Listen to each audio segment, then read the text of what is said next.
Hey, what's going on? What's going on, everybody?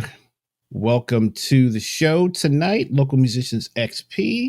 But we want to welcome you guys. I don't want to say your view. Usually we say for your audio and your visual pleasure.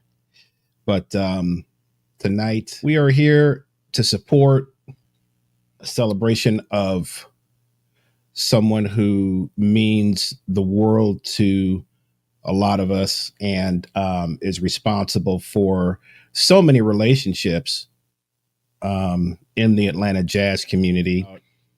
A couple of dear friends. One we talked about last week was Deshaun Harper and his passing last week. And then this week, we were notified last night of the passing of our brother, Sam Yee.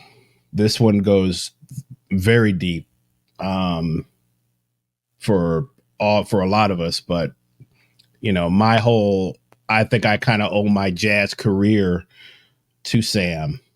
There's a tremendous amount of hurt and pain that's going on with all of us, and especially the community within the community. We spent a lot of hours with this guy. I mean, as the kids would say, epic hangs, after the gig until 3, 4, 5 in the morning, sitting around talking about life, talking about music and whatever else. He and I were huge college football fans. And so we used to talk a lot about that. I would talk to some different people today, had some texting, my friends that I was, wanted to come on and share. But as you can probably suspect, they're not ready to do that. So we're probably, I don't know how long we're going to be on tonight. We'll kind of play it by ear, but we're going to do a part 2 of this. More cats are going to come on and share their story about this great man. So one of my brothers that's here with me now, we share the stage a lot, have played together, and his bands, my bands, our bands together, and spent a lot of time at Churchill Grounds, which was really the home away from home for most of us as musicians in the 2000s, and just incredible memories about that place. But my partner on the show, Tyrone, he was unable to make it, but he's sending his love and condolences, and he'll be on for the next one. Tonight, we're going to bring on my dude from Austin, Texas. But we're going to bring on my man, great Mace Hibbard. What's going on, my man? Good evening. It's a tough one. Yeah. Yeah. It's going to kind of hold it down a little bit for me. We played a lot of hours, man. Nothing but great memories, nothing but positive, vibes. And, it's kind of a tough time, but man, we appreciate you joining us, man. Thanks for asking me. I mean, yeah, man. I wish it was under different circumstances, but it is nice to be able to speak about the influence and what Sam did for all of us, really. Yeah. You and I aren't the only ones. He pretty much did it for everyone. I mean, you and I are as close as we are because of Churchill Grounds. In many configurations, man. Yeah. Many configurations, man. I mean, you and I had an organ group together with Dave Ellington. Yep. I had different bands that you would be a part of. You had different bands I'd be a part of. How did you meet Sam? Well, I moved here to Atlanta in 2003. And before I moved here, I had come to visit just to kind of feel it out, see what the vibe was like. And I went to Churchill. I remember, I think the first time I went was a Wednesday night. And so at that point, Joe Gransden's group was playing every week. Joe immediately asked me to sit in, and I did, and it was a great vibe. And I met Sam that night. And then after I moved here, Churchill was the place I met everyone. I mean, anybody that I needed to know in the scene, that's where I met them, whether it was Russell Gunn or it was Joe Gransden or you or Gary Motley just everyone, Kevin Bales, Gordon Vernick, all of the guys. Audrey Shakir doesn't have to be a guy, obviously. I mean, that's where everyone met.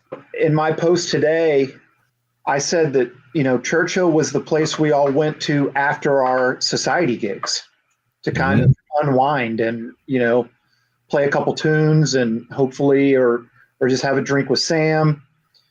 Guys like you and I would talk baseball with Sam, or he was my fellow Spurs fan in town. So we would talk about the Spurs, and that's just where we went. Yeah. It's really hard to wrap my head around all this, honestly. There's so many great memories. I guess a lot of people don't know this. People who are super close to me know this. You probably knew this. That's where I met my wife, Shanita. Oh, I didn't know that. We met at Churchill. I was playing on Mondays. Had my band Afro Sounds. She came out one night, and that's where we met. That is heavy. I don't think you're the only one. I could be wrong, but I think Melvin and Jay met at Churchill as well. Melvin Jones and his wife Jay. I'm pretty sure they met at Churchill as well. So, it wasn't just musicians that met. I remember going to Churchill before I even played there, but I had heard about it. A friend of mine. This is pretty much almost when he first, because at first he didn't have music. It was just a coffee. It was like coffee, and I think he had some drinks and stuff. And then he added the jazz. His partner at the time was a great friend of ours, Chris Dean.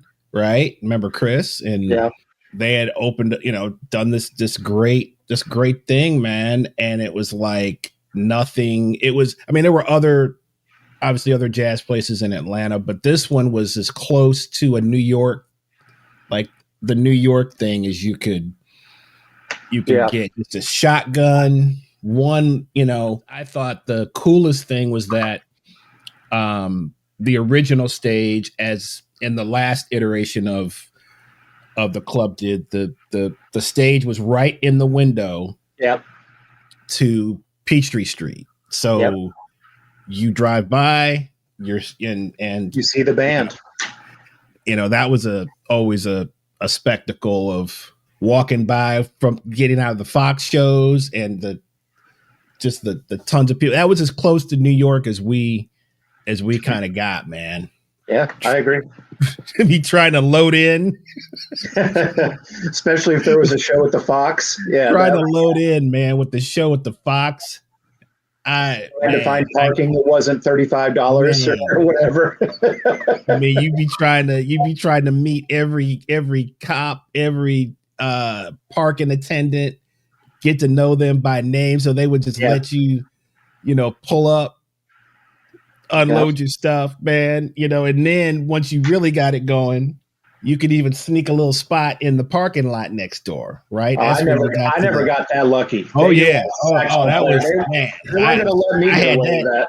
I had that on lock, bro. I was like, but the load in, man, trying to get through the people. It was just a trip, but it always worked out. We didn't know any better, man. It was, that's parking a couple of blocks away or having to park at the Georgian Terrace across the street. That was some, you paid your dues, say the least. Sure did.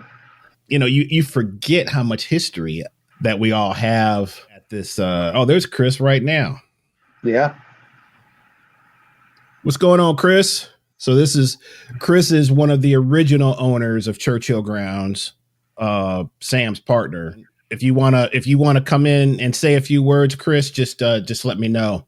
Thinking back, I think the first gig I played at Churchill, you were on. I think it was you and I and Takana Miyamoto and Brian Hall, I think. Okay. Okay. And Yeah. I think that was the first year I moved here. Yeah. And then it was, I think we played a weekend or at least a Saturday night. And then from that point on, that was where I went. Well, what was cool, you mentioned it a few minutes ago, was it was the after you get off your gig. Yeah. Churchill's going to at least what, 12:30? Yeah. 12:30 on the weekends. That was just the music, but sometimes we were going just for the hang. Oh no, that's what I'm saying. Yeah. And then it was the hang, and everybody was coming in, man, after their gigs just to hang out. What's up, Dash? Hey, Dash. Dash. The only Mets fan I like. Carla. Oh, I want to say that was Carla. Was that your first gig in Atlanta at Churchill? Was that, or did we play something else? I remember I played very early on with Carla. I think in her time in Atlanta at Churchill. I don't know how early in her time it was here, but it seemed early. Oh, she just sent a pic. Boy, so we got a lot of moving parts here tonight, guys. I'm glad you're in charge of that. I wouldn't be able to do any of it. Oh, you're gonna love this one. Hang on. Oh, Gwen Hughes. Let me know if you can see it. Oh, now I can. Yeah, there we are. Wow. So she just said that's like 2013. Okay. Wow. A lot of good times on that stage. So this is actually the Whisper Room. So this is the second version iteration, of Churchill. That's wild. That is wild. The thing about Sam, I remember the first time I met that cat, man, I didn't know what to think about because I came in I was trying to get a gig. Yeah. At Churchill with this kind of like Latin group that I had. He was kind of like behind the bar washing like glasses and stuff, So, and I laid the CD on him. Okay, man, I'll check it out, Yeah, and I can hear him saying that. But what was so crazy, man, is that I somehow hook up with Kevy Williams. I can't remember because Kevy was just everywhere. So no one knows how they ever meet Kevy. I'm playing Mondays, man. I'm doing 2 drummers. Come on and play. And it was literally 2 drummers and Kevy on Mondays. So It was either Eric Vaughn and Lil Jon, or myself and Lil Jon, or myself and Eric. And maybe Terry on, a couple other cats would pop in too. But that was my first sort of indoctrination into Churchill, man. And I was like, man, they like this kind of stuff here. I thought this was a jazz club. Well, that's the thing that was incredible about Churchill is that Sam really let musicians like search and try things out. And exactly right. He had a high standard, but he still wanted musicians to be reaching. He didn't want, like run of the mill jazz or whatever however you want to phrase it. But he wanted guys that were going to kind of stretch the limits. And as somebody that writes a lot of original music, like that was such a godsend to have somebody like, if I had a new, batch of tunes or something that I needed to try out to see how they would work in public. As and most people that are probably watching this, you can try out tunes even in a rehearsal setting all you want, but you have to play it in front of an audience to see what's going to work and what isn't going to work. And that was the beauty of Churchill for me, was that you could get your group of guys in, or whatever vision you were trying to kind of get across, and see if it would work. And the other thing about Sam is if it didn't really work, he would tell you.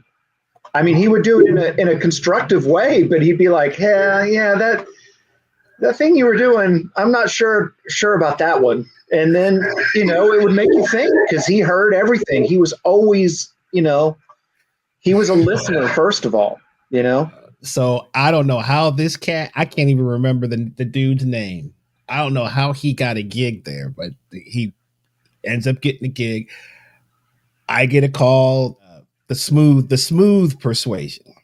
So Sam was not a fan of smooth jazz, as we all know. This dude had the Iwi? The Iwi, yeah. Had the Iwi, bro. As soon as the cat started playing, I see Sam looking around the corner. So I see his head do this. And I was like, uh-oh, this isn't good.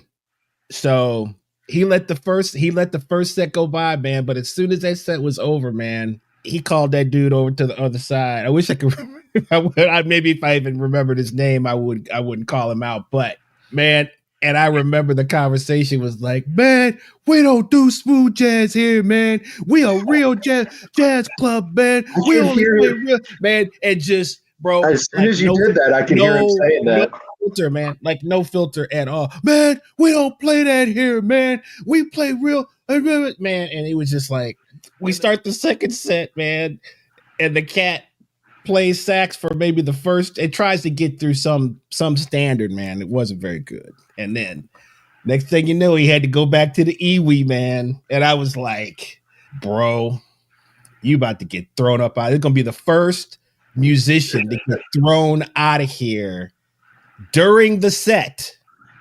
The set. Are you really gonna do this? And the rest was history. And needless to say, that dude was not invited back. And it wasn't that, like Sam liked all kinds of music. Okay, so Quiet as It's Kept, his favorite band of all time is the Pretenders. He loved Chrissie Hynde. He loved the Pretenders. So he has an ear for a lot of different stuff, man. But because my stuff was more Afro influence, he loved that. We tried all sorts of stuff with your. I mean, we'd play D'Angelo tunes. We'd play all sorts of stuff. We played Justin Timberlake tunes. Absolutely. Daryl Reeves, man, one of the greats. Oh, Daryl. I posted your comment up, man. That's a bad man right there. So good to see you, man, in the chat. Hopefully we can catch up soon. Played a lot with this brother. I think one of the greats, one of my favorite musicians. I remember when he first moved to town. We hit it off, man. We played a lot together, man. Good to see you, Daryl, man. We got to catch up, man. So I remember one of the more memorable gigs that we played there. It was you and I and Tyrone, and I don't remember who else was on it, but about halfway through the last set, I look up and Regina Carter and Kenny Barron walk in. Oh yeah, and sit down. That was Regina Carter is a legend, and Kenny Barron is one of my all-time favorite piano players. And just to watch them walk in, and then I didn't tell Tyrone that Kenny Barron walked in until after the set. You came over to me and told me, though. I remember you coming over and you're like, "Hey, man, Kenny Barron's in the audience." And then I remember what happened was, we had a set list, but at one point I was like, hey, why, instead of playing that, why don't we play one of Tyrone's tunes? And so we played that. And then after the gig, Tyrone was like, why did you change the set list like that? And I was like, well, I didn't want to tell you until now, but Kenny Barron just walked in. Yeah, that was a great night. Yeah. Oh, check this out. Laura. Hey, Laura, how you doing? She said she remembers seeing Chrissie Hynde sitting at the bar. Wow. In the Whisper Room. I played with Laura Coyle many times at Churchill Grounds. Absolutely. We got another comment. Hey, Julie, I believe this is Sam's niece. Oh, wow. And she says, so glad I get to hear you guys tell stories about Uncle Sam. Thank you for doing this. Sending love. Thank you, Julie. Thank you for tuning in. Yes, thank you. Got another one. So this is from Not Law 1985, whoever that is. All right. I had two schools outside of GSU, Twain's and Churchill Grounds. I wonder if that's Mike Walton.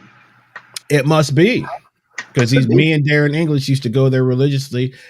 I wouldn't be where I was without CG and Sam Yee. What's going on, Mike? Awesome. Richard Tang. What's up, Rich? This cat right here, he owns a great restaurant in Atlanta. I can't remember the name of it. Korean influence joint. Man, we used to go. We used to have so much fun poking at each other. Good to see you, Richard. Who else is in the chat? Ali, Joe, hey. Oh, Gransden. What's up, Joe? Thinking about you, Joe. I know how close you and Sam were. What's going on, Alexis? Alexis used to work there. She would work for Sam for a long time. Yeah. She doubles down on the Sam hates smooth jazz. All right, man. We're gonna bring in one of these cats. I call him my little brother, man. He started playing gigs at church. His first gigs with me at Churchill on Mondays with the Afro Sounds crew has gone on to do some great things under his own name. And so we're going to bring to the stage my man Dashill Smith. What's up, man? What's up, y'all? What's up, Dash? My man Mace. Man. Hey. Yeah. The white flugelhorn, bro. The white flugel. Bruh. White. It went through one change. I took the white lacquer off of it. And I sold that shit.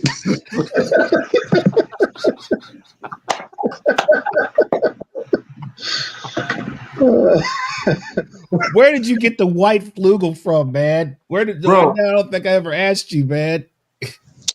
I know y'all remember Mars Music, right? Yeah. Yeah. Richard Tang, that's my dude, man. Yeah. So I got a joint from Mars Music. It was kind of cheap. It was fairly cheap. I got it from them. You're telling me flugelhorn was cheap? That one was cheap, especially. Oh man. And you know, we all know about Mars, the owners of Mars. You just went in there and bought a joint off the wall, bro. Off the wall, man.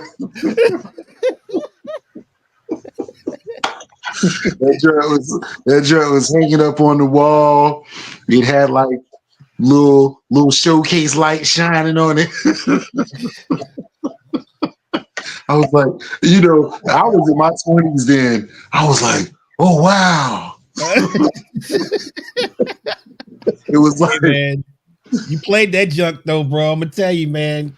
How'd you end up at Churchill, man? I don't know if we ever, because I think you just come to my gig and I asked you to sit in or something like that.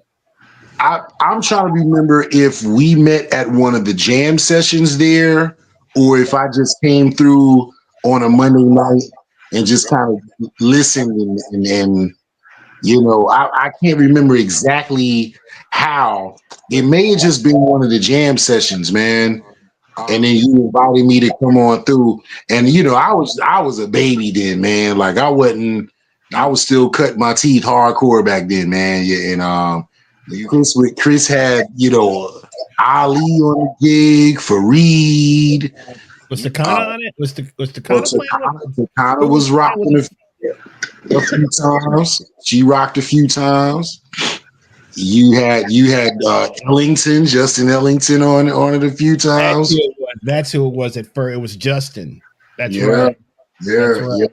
That's right. I remember one a couple of times, handful of times. William Green was on it. Right. Yeah, you had like a plethora. It was Hogan's played some. Hogan's played some. A duo drum thing with the band with Mike Hinton. Mm-hmm. And Anton will be up in there.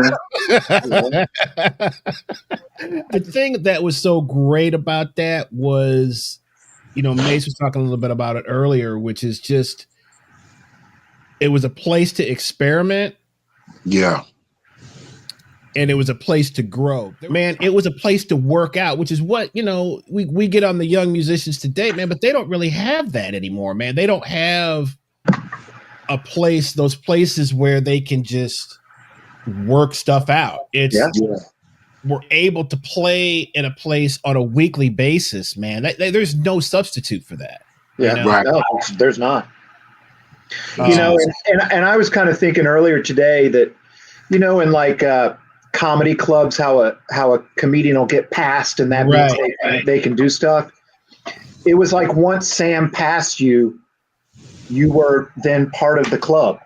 Yeah. And it's like the rest, everybody you were then accepted. And then we all just kind of started working together in whatever way it was. And that was kind of the beauty of it. I mean, he really was kind of like the gatekeeper, you were telling the story about the smooth jazz guy or whatever, but Sam had this way of like, if you were ready, then you were in. And if you weren't quite ready, then you came to the jam sessions, or you came and sat in with guys until he felt like you were ready. And that was a big thing when he kind of made you. When he gave you that, and when he gave you that weekend, everybody was trying to get the weekend gig, trying to that was a big deal the first time I got a weekend. The Friday, Saturday, man. It was like, I remember the first time he asked me, I wasn't even thinking about that. That was the furthest thing from my mind. I was so not me. I wanted a weekend. Well, you came later though, man. You were later. You already had more your thing together than what we were doing. But what was the capacity of like the old 60? I don't know. It was, man. Yeah, like it was probably should have been like 45 to 50, but it was packing in like 60 to 70 up in there, Man. Yeah. It had that standing only kind of vibe to it. Yeah. But getting a weekend, man, was like, getting the ball in the World Series. It was like, I'm putting the ball in your glove. Right. What you gonna do? Right. 50 people, Christy. Okay. So 50. And we some nights there were a lot more than 50 people in there. Yeah. But man, that was a big jump, man, to go from because Dash, we were doing pretty good on Mondays, man. We had a crowd, we had a good little following of just having a band. Mace had a band. We had a band, and we would rehearse. We would rehearse and work on new material and new concepts. I also feel for us who don't have that in a lot of ways right now. It was a special place. Yeah. It really was, man. I swear. I mean, there's so many people that I would have never met. Like I would have never met y'all if it wasn't for Churchill. So many people, man, who have shaped and molded my life to where it is now. And the path that I took, hey, it's musician life, but I wouldn't trade it. Well, and there were also non-musicians that I became close and friends with, like Al Slaughter or John Hammond, that would show up and like these people became part of your life after a while. You know, and that's the whole thing was just special. Yeah, absolutely. They were part of just a big sonic community, man, and through all those years, and some of the younger cats that came up, a little after us, and us kind of like reaching back, like, hey, man, come on, come play.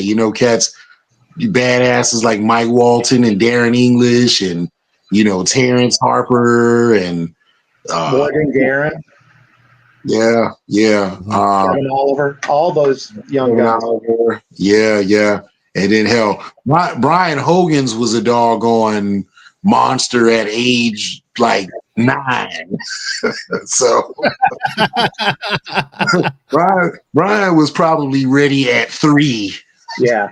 Well, so that is true. I was, I didn't even know the cat played piano, right? Like he played piano?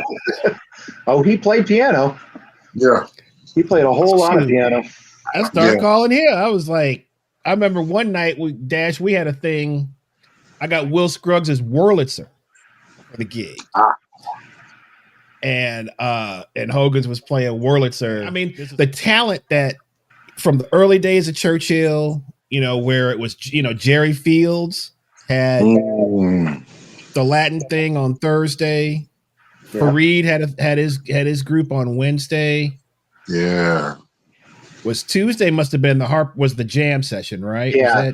Tuesday was the jam, I'm pretty sure. Wednesday was it was Joe for a long, long time, and then it became Justin Chesart's trio for a long time. Yeah. And then Akeem, right. Akeem and Craig.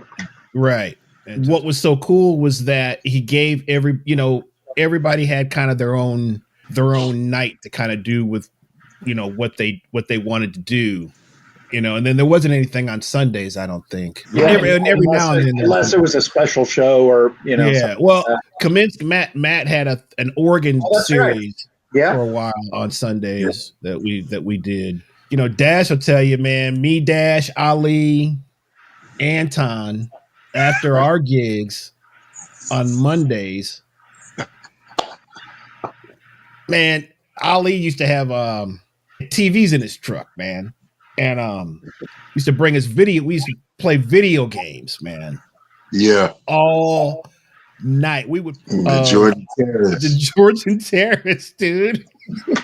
And we would, sometimes until 5, 6 in the morning. Man, cats would be like falling asleep on the controllers, man. It was all of us against Anton, man, because Anton was the man. Anton was the man. He could not be defeated, man. Oh man. I don't know if you saw before there was a quick post that Daryl said that it was also fun to see who might spill over from the Fox. Right. Whether it was musicians or Wasn't there a story about how Lady Gaga came after? Lady Gaga came over and played. Yep. And you just never knew, because that was if you were playing a show at the Fox, Churchill was the closest bar. Yeah. And so you would get a lot of the musicians from over there that would come over. A lot of the Broadway people would come over. Well, that's what I was going to say, from the shows that would go on. Because I remember we had a great percussionist, man, that came and sat in with us, man. And if there was something really cool next door, like you remember, like when the Allman Brothers would play there, or Derek, when Derek was playing with them and stuff, man. And so you had a cool crowd. J-Mo came over many times, hung out. Yeah, you might catch like a legend up in there, man. Like you might catch I remember one time Dr. J rode up in that joint. Yep. Dusty Baker used to hang out. Yeah. Dusty Baker used to come. Were like truly friends, right? Yeah. Yeah, he and Sam, man, they were good buddies. They were good buddies, man. And I remember sitting down talking to Dusty for a while. You already know, Mace. You know too, Chris. Don't get us started talking about some baseball, man. It'll be a long podcast if that happens. Yeah. Don't get us started about some baseball. It's on. I got so many good stories about Sam, but one of the first times that he and I really, really hung out, he said, "Hey, Dash, man, what you doing tonight?" And at that time, I was, this was 2004. This was May 2004. So at that time, I was working at Georgia Tech Barnes & Noble up in Midtown or whatever. So I said, man, I'm not really doing nothing, man. What's going on? He said, Randy Johnson's going to be in town. Randy Johnson is pitching, man. And he said, yeah, I'll get the tickets, man, because it's not too often we get to see a legend like that. I said, all right, cool, I'm game. Let's go. So I meet up with him at Turner Field. Lo and behold, we get to the 5th and 6th inning. Randy Johnson hadn't allowed a base run. So was that a perfect game night? So Sam and I, we had good seats too, man, behind home plate. And we sitting there watching like this dude is straight mowing people down, man. We might have a special one tonight. Lo and behold, 27 up, 27 down. Yeah, I hated that. Sam and I always talked about going to a ball game together, and we never did. That's a regret of mine. Yeah. I went to about 4 or 5 with him, man. And we always had a good time. Sometimes it didn't even matter who was in town. We just rolled, Man, I remember one night I was playing there. I met one of my bona fide all-time idols, music idols. Man, Sugarfoot Bonner walked through the door, man, from the Ohio. I was there that night. Okay, so you were there that night? Yeah, I was there. So here's another comment from Julie. I worked for the Nats DC baseball for a few seasons. I remember Uncle Sam kept telling me that he had a friend that worked for the Nats. I thought, yeah. It wasn't until the end of the season he said, it was his friend Dusty. Yep. Yeah. They were tight, man. Yeah, I remember how excited Sam was a few years ago when Dusty finally won a ring with the Astros. He was so happy for him because he had come so close a few times before. And so then when he finally won one with the Astros, I remember Sam was so happy for him. I met Dusty and Gary Maddox was with him. Nice. Well, there goes Mike. Yeah. Mike was a baby, man. Mike and Darren, man. The newcomers on the scene, man. But man, so many great stories. And there's a million more. But it helps, man, going through all these great memories, things that you just forget about until you start talking about stuff. It's like we were there so often. That was the second home, man. I mean, Sam taught me about good coffee. He taught me about good wine, and even beer, right, Dad? Yeah. Also, Sam's thing, man, was he was only into the best, whether it was everything, man. And he would talk about learning from his days at Cafe Intermezzo and learning about the finer things, man. I remember, we would just have, after whoever's gig, and the people that would commune around the bar, a lot of times, like as great as the music would be for whatever night, a lot of times the after hang was even better, Always, hey, what's up, Leatrice? Wow. She said she perfected the art of the hang at Churchill. Yeah. Churchill was church. It was. Yeah. It was. Man, one of the funniest stories, man. We were sitting at the bar. Random dude walks in, orders a drink. Sam kind of chats him up, just talking and nothing, whatever, just chit chat, whatever. Guy orders another drink. Cat might have got to one more drink.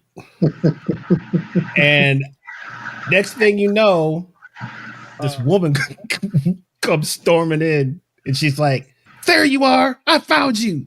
Pay your bill and get out of it. Let's get out of here." And the cat just kind of hung his head like this. She tracked him, man. She tracked his car and found the cat at Churchill, man. Oh, man. The cat he just put his head down like this, man. He was like, man, she pulled that cat, bro, by the arm, man. Let's go. There was a time where Sam he had the partnership with Delta and the Georgian Terrace, so he could bring in artists from out of town. And that was more in the earlier days. Daryl asked Chris, how did you become the person? Oh my gosh. See, that's another thing. I forgot it. I booked the club for a while. Oh, I didn't forget that part. Because I hooked you up, bro. That's why you did. Of course you did. I learned a lot about that business that I don't not want anything to do with, man. We were just talking one night, and I made a suggestion to him about. I said, well, why don't you put the guys that you want? I said, just put them on like a rotation, like every 3 months or I can't remember what, something like that. Is that what, wouldn't it make something like that? Or like I mean, that makes sense. Yeah. It was like something like that. And he just loved that idea. And he was like, man, why don't we do something where, and I help you, I'll help you out. But the thing was, it only took me 2 weeks to book for the whole year. Cause I'm like, I know who all the cats are. Just book the best people here and make that your thing, and just put them on the calendar for the whole year. Well, and that's something that I don't think people forget, but we have world-class musicians that just happen to live in Atlanta. Russell Gunn or Terry Angoli or there are lots of guys and women that are world-class. We didn't need to fly people in from New York. We had New York caliber musicians here. Yeah, just all around. Hell, I remember one time Sam brought Greg Osby down. Jason Moran playing with him on that set. Probably. He was probably able to bring his whole group. I mean, I remember Kebby would have a night. He was doing Mondays. We took over after him. Right. And he would have what's his name? Eric Vaughn on drums. Kina Boto, who was there many, many nights. I mean, I remember the first time I got to play with him, I was just, I knew his name. And then I moved to town, and then suddenly I was playing with him, and I was like, wow. Bill Anshell. Yep. Oh, wow. And then the Harper Family Jam session that was there for years and years and years and years. Yeah. And between Danny running it and then some nights Philip running it, just an all around fantastic time, man, to come up and learn and develop. Yeah, Kebby brought Chris Dave to Churchill. It was him, Mark Carey, and maybe Taurus. Yeah. We got a lot more people that would like to speak, but they're just not ready yet. So we'll do a part 2. So many more. So many more stories. We just wanted to acknowledge. It was just like a family kind of thing, man. No, Sam cared about us. I'm sure you both can speak to this as well, but there was never a time when I saw Sam where he didn't ask about my family. Every single time, and that meant everything, because as you were saying, Chris, he was obviously the club owner, and we all knew and respected that, but he was there for much bigger reasons than just that. Yeah, he was bringing people together, man, and it was most certainly a brotherhood, a friendship, sisterhood. You bring your peoples there, you bring your dates there, and Sam welcomed you in like nobody's business. Anytime anybody came through there, they felt like they were at a second home. Well, Chris, I want to say thank you for doing this tonight. In these times, it's important that we talk and remember these people and keep the stories alive and keep the memory of all of it alive. Yeah. It's so easy for us all to get so buried in our own lives and what's going on that we, it's easy to not forget, but just get busy. And I hate it that it takes something like this to make us all realize the family that we are, but it is a beautiful thing in the end. Yeah, last night, man, I stopped by 10 ATL and, everybody came to commune because that, this jam session night. And Sam was forever, like, even after Churchill closed, he was still, providing spaces and places for us to have that camaraderie for all of us.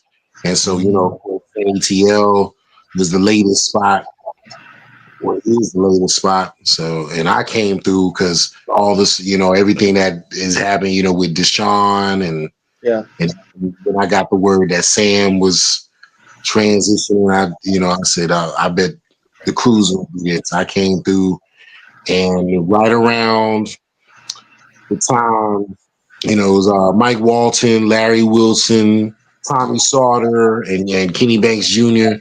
They were playing the Love Supreme. And right around the time they got started, got the info that Sam left right around that time.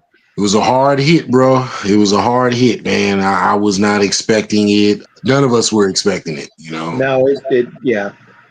I actually found out while I was in Texas at a funeral for another friend, an old saxophone player that I played with for years and years when I lived in Texas.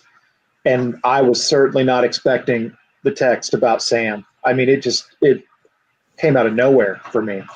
Yeah. I think it did that for all of us, but man, Ali hit me up Sunday and told me what the deal was, and I was like, I couldn't believe it, man. And yeah, it was tough, man. I had some moments today, man. I woke up in the middle of the night and had a text that he had finally passed, and I didn't go back to bed. I couldn't sleep at that point. So I'll share a little bit of we've talked a lot about the sports connection between you guys and Sam, and of course my college football connection with him. Sam was, went to the University of Tennessee and was a graduate of Tennessee, so he loved the Vols. I'm a Notre Dame Fighting Irish fan. Mason's a Texas Longhorn fan, but Sam and I used to argue about who the real UT was. So one of the coolest things though is Notre Dame's new coach is being introduced, Marcus Freeman, who is a mix of African American and Korean. So I remember that night I finally got him. So I called Sam and I was like, "Hey man, we got one of your homeboys, man, is finally at Notre Dame. One of your homeboys." And he's like, "What are you talking about?" And I was like, "Man, new coach is half Korean, dude. Half Korean." There's a post in the chat from June that says we need to keep Nina uplifted in our spirits. She loved Sam so much that she shared him with us. Oh, thank you for putting that up. And that is, thank you for saying that. We need to all make sure that we are thinking about Nina and the rest of Sam's family. Right. I can't imagine their grief and what they're dealing with. They definitely need the support, man, from the musical community, because it's I know Nina, man, is we've seen her over the years around being supportive and being right there by Sam, being right there by him, helping him run the show, ever loving to his extended family, Right. And so we definitely gotta come through and show up, man. Yeah. Sam would want that for sure. That you forget about, even after Churchill closed, we moved over. We had, what was it, Mason's Tavern? Wasn't it Mason's Tavern that we were playing at? Something like, I think we played in every place in that shopping center. It was Mason's Tavern. Yeah. And then the Apple House. And then the Apple House, that's right. He was and it was like he would not let that legacy die. We always had a place to play, man. That brought up a memory that I'd like to share, is that Sam was always thinking about others. This is quite a few years ago when there were some hurricanes that really hit Houston. And Sam reached out to me and he said, we need to do a benefit and give all the money to, people for that. And you're the Texan, so you're leading the night. And so we put together a whole thing, and all the money we donated. And he was just always putting together things like that. Yeah. I think that one was at Mason Tavern, if I remember. But he was always just thinking. He was always trying to give more. And those are the things I'm going to remember. Yeah, we did a thing one night when I think it was like a combination of like an earthquake and a hurricane had hit Haiti one year. We did really beautiful benefit over in the Whisper inside one night. Yeah, Sam was always kind of like, hey, how can we use this music and use our creativity to help in some way? Shawbox. Craig Shaw says, many a night after gigs at Churchill Grounds, Sam would patiently wait until one of us was almost the last cat to leave. He was ready to charge me right at that point. Craig Shaw. Craig outlast Craig Shaw. Craig wasn't going anywhere, man. Hey, you knew when Craig would lay his bass in the front, he would lay his bass by the entrance. Yeah, you gonna be it was ready to hang. Yeah, ready to talk, man. Yeah. Your co-host is here. There we go. He's taking a break from his studies, bro. Yeah. I was getting ready to say, man, we gotta come together in person soon. I know once everything gets finalized, hopefully many of us will do that. Yeah. And a night for all the cats to get together and play and hang and it's now our job to carry it on. Absolutely. Yeah. Sure. So, all right, guys. Well, we're going to wrap it up for tonight. We appreciate everybody that has hung out with us, man, and celebrated one of the all-time greats, man, Sam Yee and his legacy. We'll have part 2. More cats can speak. We got several guys that just aren't ready to do that right now. So totally understand that. But thank you for all the support. If you want to support the channel, just subscribe to our channel and set the notification bell so it lets you know when we have new episodes or when we are live. But you can go to YouTube, subscribe. You can like us on Facebook, like us on Instagram. And it's just like Sam always found a way to keep things going. And just like both of you cats just said, it's like we got to find a way to just keep that thing going, man. But there's plenty of more people to hear from. So we'll let you know when the part 2 is going to be.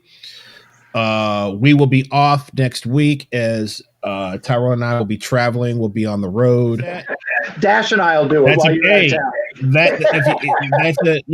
That's a possibility. Actually, if y'all want to, please do. It'll be the Braves versus the Mets. It'll be all about Juan Soto.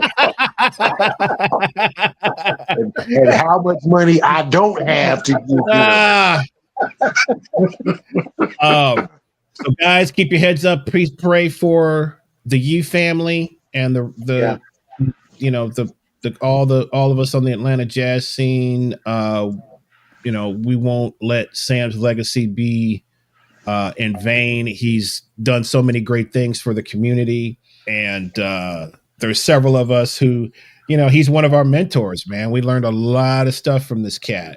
There's going to be a lot of that tradition that's going to be upheld. That connection will never be lost. So, yeah. So with all that being said, thank you for all your support.